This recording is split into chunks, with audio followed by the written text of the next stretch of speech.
ദേവിയെ ഞാൻ പീടിയ പോയാലോ? സാധനങ്ങളൊക്കെ വാങ്ങിക്കോളൂ, ഒന്നും മറക്കണ്ട.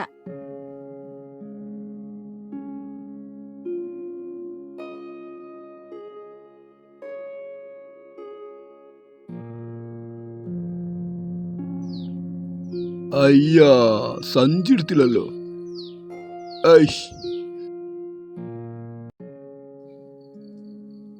ടീച്ചറെ.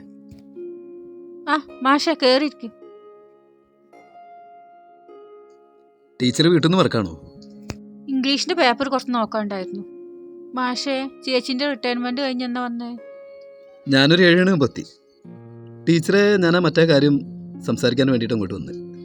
ഒരു നല്ലൊരു സ്ഥലത്ത് നിന്ന് സംസാരിച്ചാലേ അത് ക്ലിയർ ആക്കാൻ പറ്റുള്ളൂ. ഇനിയിപ്പോ അത് കൂടെ കയറാം.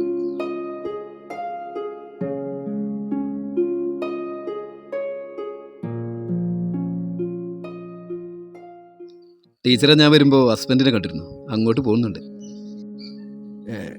ടീച്ചർ ഒരു കാര്യം ചോദിക്കട്ടെ? തെറ്റിദ്ധരിക്കരുത് കേട്ടോ.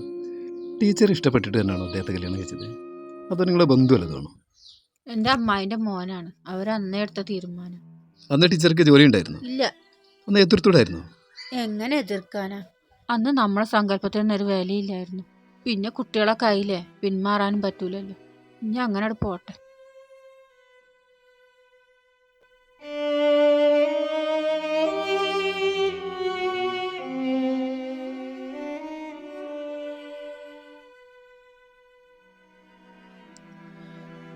എങ്ങോട്ടാ ബാഗൊക്കെ ആയിട്ട്? ഞാന് അമ്മ വിളിച്ചു തന്നെ. അമ്മ പെട്ടെന്ന് ചെല്ലാൻ പറഞ്ഞു. അമ്മനെ കാണണം, ഞാൻ പോവാ. അമ്മനെ കാണാൻ കരച്ചിലൊന്നും ഉണ്ടാവില്ലല്ലോ. ഇപ്പൊ എന്ത് പറ്റി? ആ തുണിയൊന്ന് മാറ്റിക്കൂടെന്നോ?